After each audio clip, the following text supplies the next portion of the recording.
Hello and welcome to Long Beach Lens. I'm your host, Derek J. Simpson, Executive Director of the Long Beach Community Action Partnership. Today we have a very special guest and friend joining us in the studio. Please join me in welcoming Federal Maritime Commissioner Mario Cordero. Welcome.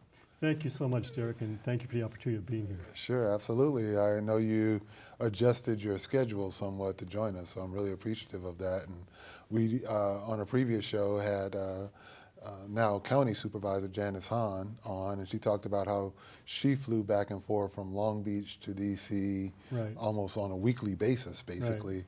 I would imagine that schedule's pretty brutal for you flying back and forth as well, huh? You know, it's a challenge, but you get used to it, and I think for me, it's just I'm very blessed to be in the position that I'm in, Right. particularly appointed by President Barack Obama.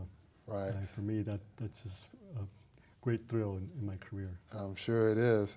So for those who don't know, Mario, what is the Federal Maritime Commission responsible for, and what does it do in terms of your role as well?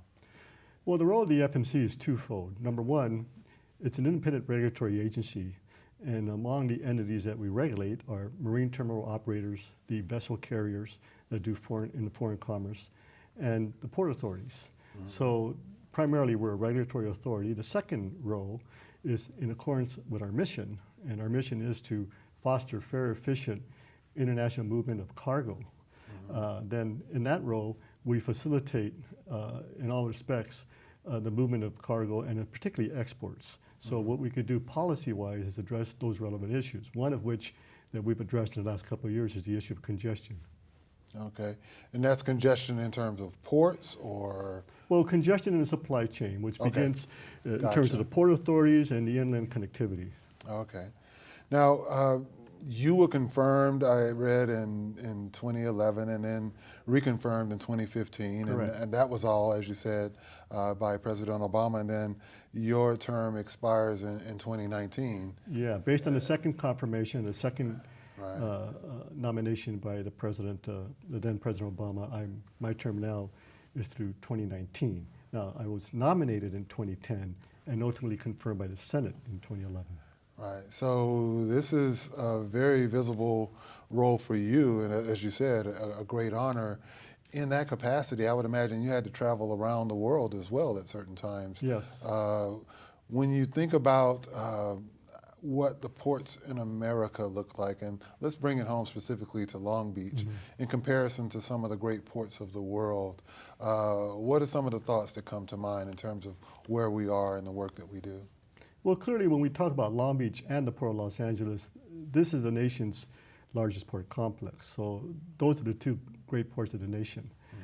As to the global picture, I mean, yeah, I'm pretty impressed with what's going in the global community in terms of the European ports, particularly the ports in Asia. So it's an impressive movement in terms of what ports are doing today to prepare themselves not only to be competitive, or they are competitive, but the changing dynamics of the large vessels. And speaking of large vessels, I know that there was big talk maybe a year or two ago about just how much larger the vessels are in terms of their capacity. Can you speak to that, just how they've grown just in the time that you've been in the industry? Right, absolutely. I mean, that is the conversation of the day in the maritime industry. So to put it in perspective, when I left for DC from the port in 2011, you know, at that time, the largest container vessel that would arrive in Southern California was an 8,000 TEU vessel. Today, that's almost doubled. You know, it's not uncommon now for these ports to receive 10, 12, 14. In fact, last year, we had the 18,500 container vessel CMA CGM. So the dynamic in terms of the global movement it's certainly been changed by what we call the ultra-large container vessel, which is vessels in excess of 10,000 TEUs. For those who can't wrap their head around what a TEU is there any way for you to put it in layman's terms? Yeah, it's basically, you know, a 20-foot equivalent container. Okay. So that's what it is. So when you think about ships, we're talking about the responsibility of freighters, so to speak. Right. But you also have cruise line responsibility as well, Right. Is that correct? The responsibility at the FMC and the purview that we have as to the cruise industry comes with regard to the bonding and the insurance bonding of those carriers, so that passengers who are on the cruise lines, if in fact they have a claim for the non-performance or the injury that happens on a cruise line, then we make sure that that these cruise lines are licensed and bonded with the FMC. Now, we hear a lot on, typically when you hear about the cruise industry, it's oftentimes like the people getting sick on cruises, et cetera. Not oftentimes, but in recent years, it seems like it happened maybe once or so a year. Yeah. Is that something that is also under your ultimate responsibility, that you have to deal with that, or is that just on the industry? The responsibility only as it relates to making sure that the cruise lines are bonded. Right. With regard to the potential claims. So okay. I think we have a great cruise industry, and fortunately the incidents are minor. Yeah. Or few, rather.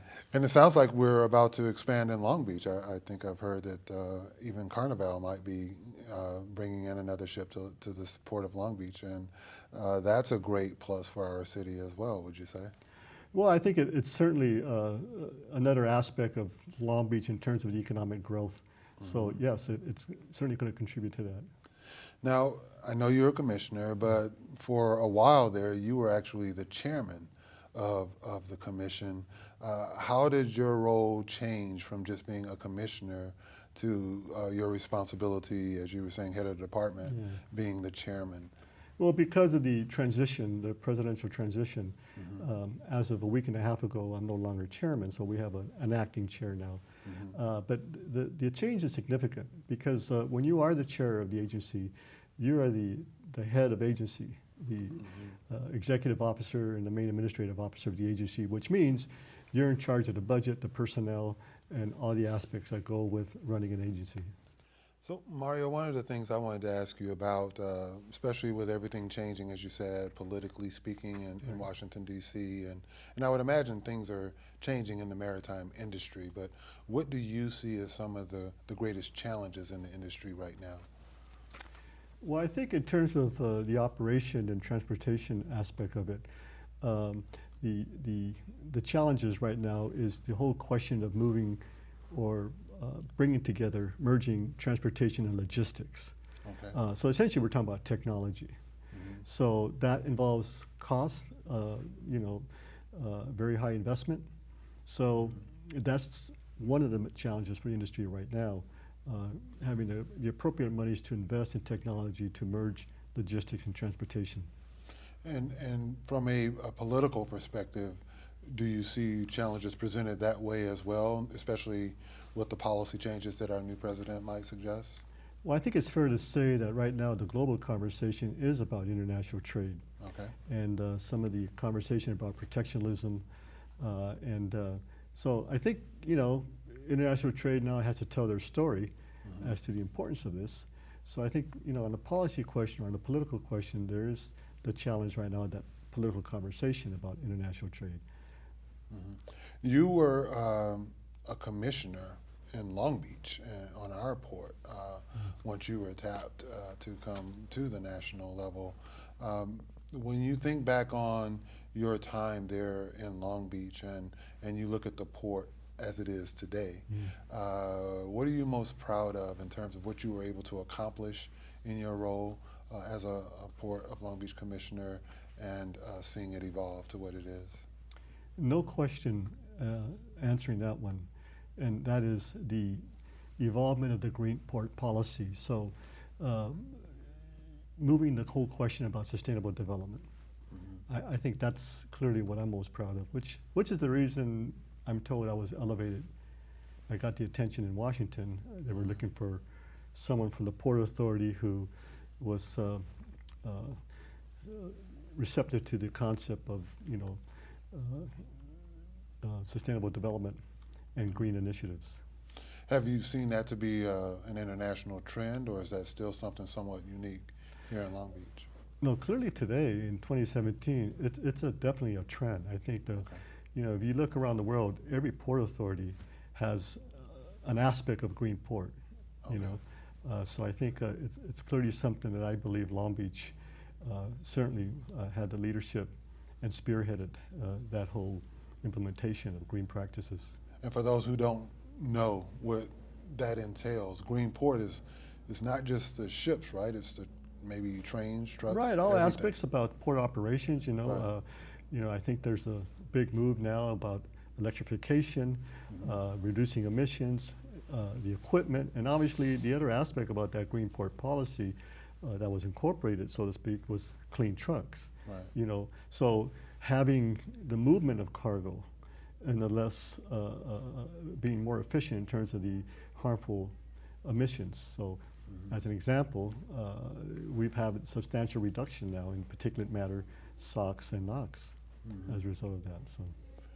When you think about a vision, especially now that you've had a chance to sort of see the operations from the 30,000 foot level, so to speak, in terms of what's going on, what would be a vision that you have as enhanced maritime operations here in the nation? I mean, you've had a chance to look at best practices and see what others are doing and say, wow, they do that in this country, or they do that in this other state. We have just a few minutes to answer some of this, and we can come back, but in an elevator pitch, what would you say would be a vision that you see that you would like to bring to all the ports here in America? Well, the elevator pitch would be what I call the 24/7 concept, that port authorities work day and night. Okay. Now, is that something that's going to come in the next few years? No. Okay. But that's the vision, and I think when you talk about the short term, is making sure that we put a format here to have extended gate operations. And I think that's the challenge, and it's a difficult challenge for ports here in the United States. Now, 24/7, today it's just what, pretty much, to use term, 9 to 5 type operation as opposed to day and night? In many ports, that's correct. Now we do have, like for example, in Los Angeles, Long Beach, the Pier Pass program, which the shippers pay a fee, the traffic mitigation fee, so that in turn the terminal operators are able to provide a night gate program. But so that's an example of progress in terms of this 24/7 vision. Okay. Well, we're going to take a short break, and when we come back, we will continue our conversation with Mario Cordero. Stay tuned for more of Long Beach Lens.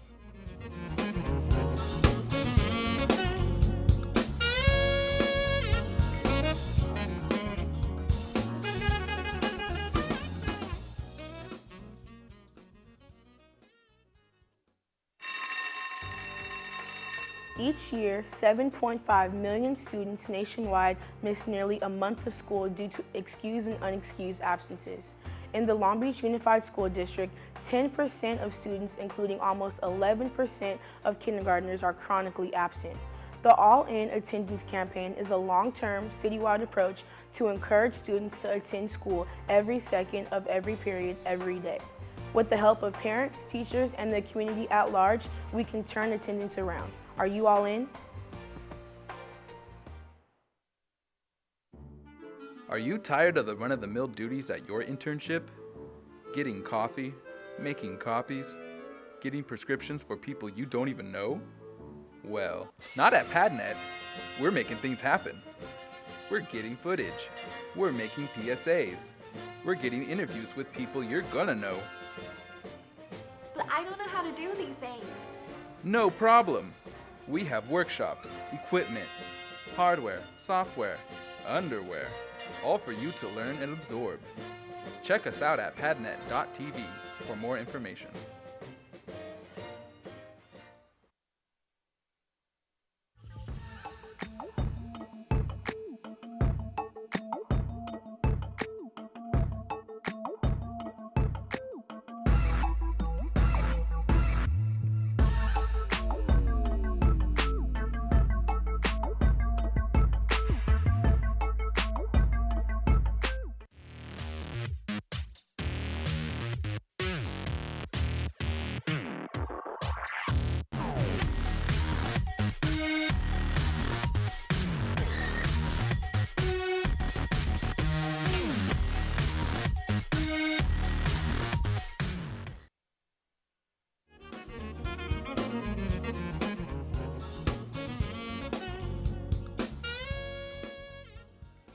Welcome back. I'm Derek J. Simpson, and we're here speaking with Federal Maritime Commissioner Mario Cordero.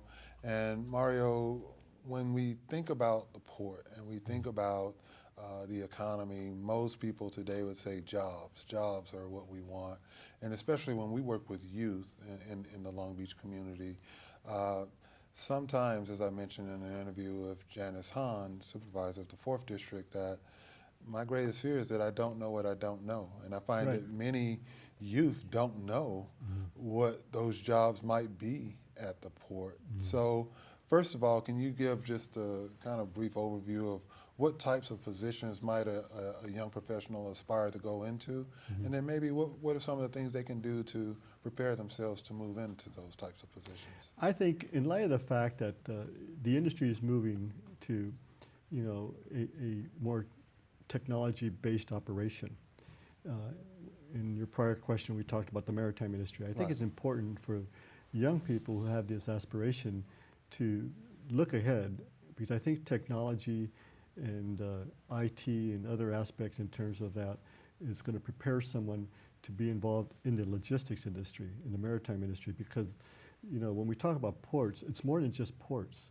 The industry that depends on the supply chain and logistics and transportation, there's where the jobs are. And I think as you go around the country, every port will present the fact, and it's a fact, a legitimate fact, that they are the economic engine for that region. Right. So I think for young people today to prepare to have that ability in IT and communication and logistics, I think is very important to get into this industry. And logistics being a key word, because as you said, it's not just working on the ship itself, it's everything that it takes to get that ship into port, unloaded, and then back out of the port. Right, There's a lot that goes into that. Absolutely. Right. So when you think about the ports that you've seen around the world, give me a couple of examples of ports that you were like, you left thinking, wow, this is pretty impressive in terms of what they do and how they do it. Not that one's better than the other, but it just got your attention that it was pretty impressive in terms of their operation. Well, Derek, I've been impressed by a number of ports that I have visited. And I'll begin with the most recent one that I visited here before the end of the year of 2016 was in Shanghai and the port of Yangshun. This port is located 3 miles offshore, and the Chinese built a bridge to have that connectivity from the land side to out to the harbor. Wow. And it was basically a port build out there in the middle of the harbor, you know, a landfill. Wow.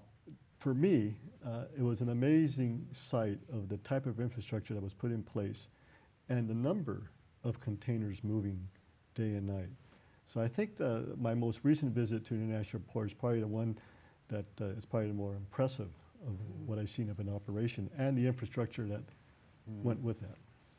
Now, I would imagine some people, especially in Long Beach, would love it if our airport could be 3 miles off the shore, but I would imagine logistics come with that in terms of just getting from land to, that's basically an island out there in the middle of the port, right? Well, I think that's an example. You know, you asked me the question of the challenges of the maritime industry. I think one of them most definitively is infrastructure here in the United States. Right. I mean, Congressman DeFazio recently stated on the congressional floor, you know, overall, port authorities right now have a shortfall of at least $20 billion. So hopefully, you know, we may start looking to an era where we're going to build infrastructure that a good percentage of that needs to go to maritime and needs to go to our port authorities. Do you see that the industry is strong as it stands now? I mean, I know a large percentage of the goods that come into the United States come into the West Coast. Is that correct? That's correct. So is this overall an industry that's continuing to grow with the ships getting larger and the world getting smaller as a result of international trade? Do you see the maritime industry being at a good place in terms of where it is in our economy? Well, at the end of the day, it's at a good place. When you talk about trade, today it's about a third of our GDP. Okay. Many experts who forecast in this area believe that by 2029, it could be at the level of 60% of our GDP. So it's definitively a large part of what it is to have our economy, a good economy boost. So I think that history will tell you international trade is always going to be part of the conversation, and will always be in the future in terms of the leading countries and their economic component to this in terms of growth and their respective GDP. Are there countries that are starting to really accelerate in terms of their international outreach with trade, like up and coming? I mean, we always hear about China and and some of those countries, but are there some that are really starting to export more and import? Well, I think the elevation of those of the countries I'll put in the frame of emerging markets. Okay. And those two emerging markets in this industry are, number one, Africa, and number two, Latin America. Okay. So I think just yesterday I was reading, as it relates to Latin America, that many people don't know that one of the leading areas in terms of renewable energy is in Latin America. A lot of people may be surprised about that, but that gives an indication of what other emerging markets are now doing to put themselves in a better competitive level. Mm-hmm. And what about Africa? What's driving their growth? Africa, when you talk about countries like Kenya, countries, Nigeria, South Africa, I mean, these are countries that have demanding economies. And China is very heavily invested in that continent. So the whole scope of international trade for them is a dependency at a very high level. So you'll see these emerging markets both in Africa and in Latin America in the future. I think the projection is continued growth in those areas. Okay. When you think about the entire maritime industry internationally, Mario, what are some of the trends? I know you talked about technology being one of those, and we've talked about TEUs in terms of that, the ships getting larger and logistics, and I guess China building their port offshore. I would imagine that gives others to think, wow, if they did it, maybe we could do it in our country for some of the same reasons. But what are some of the overall trends that you're noticing that you say, wow, this is going to be something that we're going to see more of, not just a one-time anomaly? E-commerce.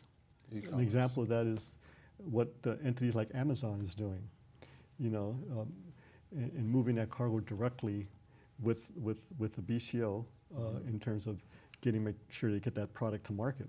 So I think the direct connection between an entity like Amazon and the ultimate carrier in getting the cargo to market, I think as we refer to e-commerce and everything that has to do with digitization and technology, I think that is the big trend, and so we'll see what the future brings in terms of how we much elevate that component.